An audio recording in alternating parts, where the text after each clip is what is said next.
Typically, I order seeds from Prairie Moon Nursery, who sells native plants and seeds. And I have winter sown several natives for my garden. But this year, I decided to place an order for some native plants in 3 packs. And this time I just didn't want to deal with having to winter sow. And one in particular, which I have winter sowed at least 3 times and failed every single time. So the order came in, and it came in at night around 8 p.m. So I did unpack it on my deck, and I'll show you that video here. Got a plant delivery from Prairie Moon, and they suggest taking this out of the box right away. All right, so I don't know quite how to get these out so that they're not all ruined. Okay, look at that. The leaves are cool. All right, so let's take them out.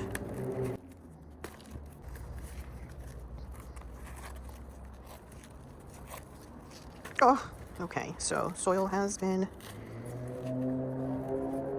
kind of lost a bit.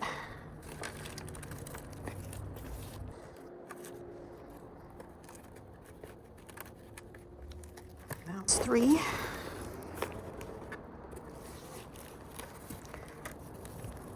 Okay.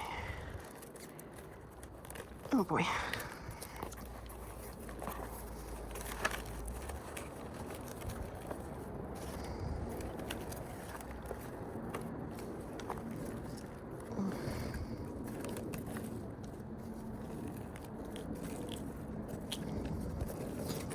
Okay. They look great. And then, oh, so beautiful. For some reason it's missing a tag. Okay. Oh, that's so pretty. Oh my gosh. Look at the roots on that. Wow. Holy cow. So root bound, that one. Wow. Look at the roots on this. Oh, geez Louise. Okay. Wow. That looks so cool, though. So the order that came in was a little bit disturbed. So some of the soil did pop out of some of the containers, but overall the plants looked amazing. They looked healthy and in great shape.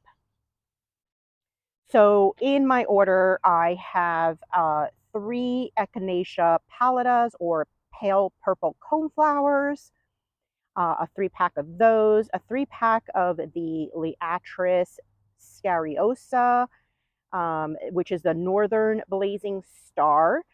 And then I also ordered the Jacob's ladder. And that's the one that I had the most difficulty winter sowing in the past. So I needed to order them in order to make sure that maybe these will survive in the garden, and then I can have them here for spring blooming. So I did water them when they arrived, and then they still seem to be a little bit struggling. So I ended up uppotting them, and they did significantly better once I uppotted them. So here are the northern blazing stars after they were uppotted. They looked so much better. Here are the Jacob's ladder, and they're looking really healthy and beautiful. And then the pale purple coneflower. I think these really need to get in the ground now. I'm hoping everything's going to be okay, because we're going to have a stretch of 90-degree weather. And yeah, and this one is a little dry, so I killed one of the leaves. So I also went to a local nursery and ended up finding that they had some native plants, and I was super excited, and I ended up buying 2 different plants there. And let me show you what I got. So the first one I got was these pussy toes, and I didn't realize that this was actually the host for the American lady butterfly, which I already have. Pearly Everlasting, which is also a host. So I'm actually going to put this in a different part of my garden that I think will be deer and rabbit resistant, hopefully, this plant. And it spreads, it's a lower growing one than the Pearly Everlasting, and it spreads, like a ground cover. So I think this would work better in my front corner garden. So hopefully I have two different areas, because the American Lady has actually laid eggs in my Pearly Everlasting, which I'll show you a little later. And then I also got the Virginia Bluebells. I ended up ordering bare roots from Etsy, and I got 5 bare roots, and they looked super healthy, but they delivered them right after I ordered them, which I didn't know that that was going to happen. I probably should have read it more carefully. And so it came in February when the entire garden was under snow. And so there was no way I can get them out. And I put them in the fridge, and they looked like they were holding up. And then once the snow melted, I ended up planting them in the garden, which I guess that was a very bad idea, because I think every single one of them rotted, and I had none. So when I found this one, I decided to pick it up, and hopefully this one will survive my garden, because I would really, really love to have Virginia bluebells and in my garden. And I am debating as to whether or not to order seeds. I don't know how easy it is to grow. They grow obviously in roots, so that it's much better to have an established plant. And I could always divide this in the future. All right, so let's get several of these in the ground and in my garden. And then I'll give you a little bit of a garden tour and show you how everything is doing in this garden. A lot of my natives here were winter sown, and they're doing really great.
So for the pussy toes, I'm thinking of adding it here. I like my little blue spruce there, and I think this, I would love it to replace these, I forgot what the name of these are. Anyway, I'm going to move this one down, just replant these 3, I think, elsewhere, and then let this start spreading and filling in this area. So they do prefer full sun, hardy down to zone 3. And it's 6 to 12 inches tall, so very, very short, good for the front border, and then 9 to 18 inches wide. And it says low to moderate water, well-drained soil. So I think it should do okay over here. This does stay dry. Generally, it doesn't get super wet up in this area. So let me go put some gloves on, because I'm going to get a splinter.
So a little garden tour of this particular garden, and this garden has about 50% native plants.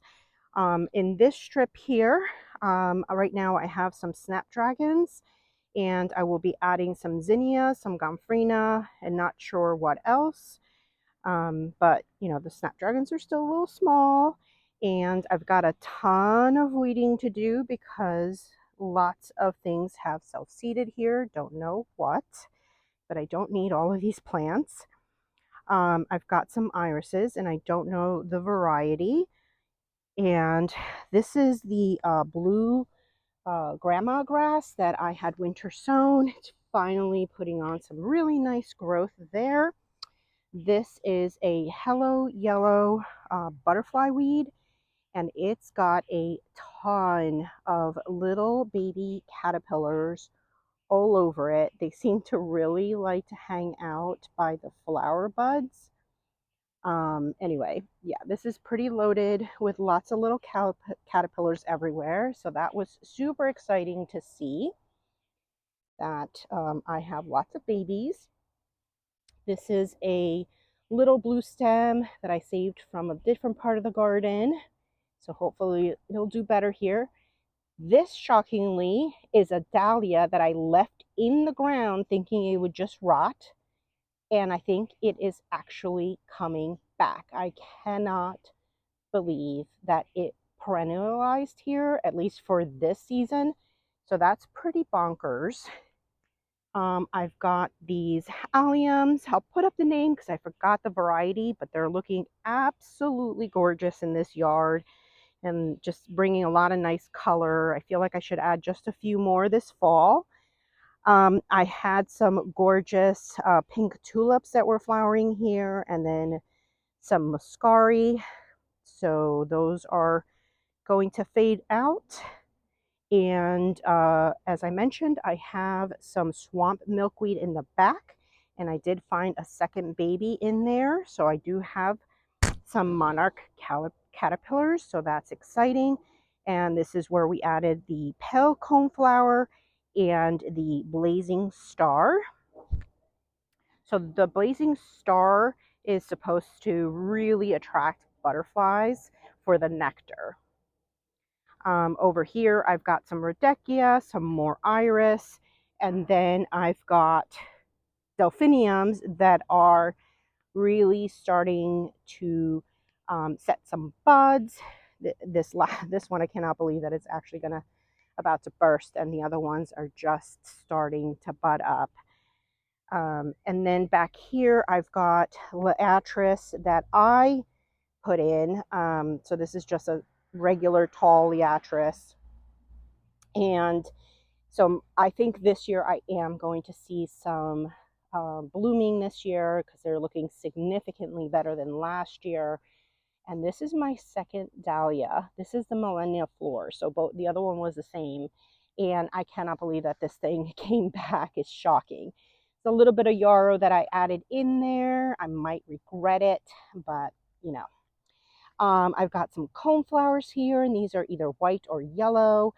And dotted around here is some cardinal flower for the hummingbirds. Back there is some great blue lobelia. And over here is the hairy beard tongue, which is starting to bud up.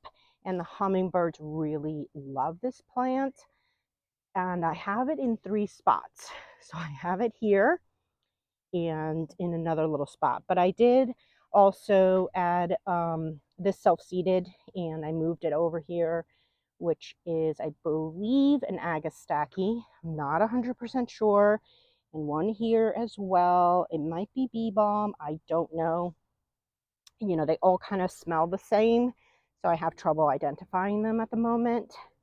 And this is a Proven Winners variety of heuchera, and I cannot remember the name of it, but I love how deep of a purple this is.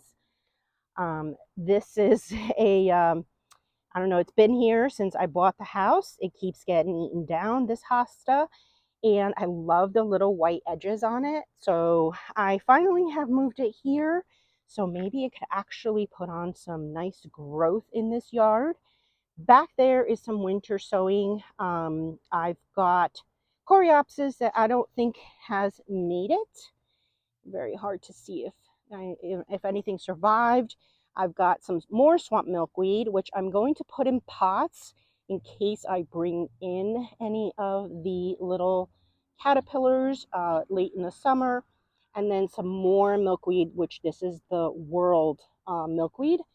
And again, I'm going to pot those up because I want to have them in pots for this year, this time around. Some more cardinal flower that I transplanted, and this one's doing really well, struggling. I had a third one, but that died. And like I said, I have even more hairy beard tongue, 2 spots, probably a little too much, but that's okay. Some black-eyed Susans back there, and then this is going to be a giant filled area with blue-stemmed goldenrod. And I had a holly in here, an English holly, and it just wasn't doing anything for me in the yard. I have a bunch of them elsewhere in the property, so I just felt like this garden would be much better with a lot of natives. So I think at this point I'm about 50% of the plants are native in this garden. I hope to one day get to 70%, but don't know if I'll get there. And I have some winter sowing here. What is this? Meadow Beauty. Once again, I just cannot get that to freaking grow. Miss Flower, it's doing okay. It's super duper tiny. I might move some from another area and put them here because I want the blue flowering with the goldenrod. I think that would look really pretty. This is a rose campion. It just sort of self-seeded here, so I left it alone. Tons of weeding I've got to do. Some more coneflowers here. This is the only lupin that survived from my transplants last year, winter sowing. So I was super happy to see at least one come up. And it's so tiny, I just don't think it's going to do anything and just take a couple years maybe to grow. We'll see. All right, let me try to step through here. Okay. Another heuchera, 2 varieties, no idea what they are.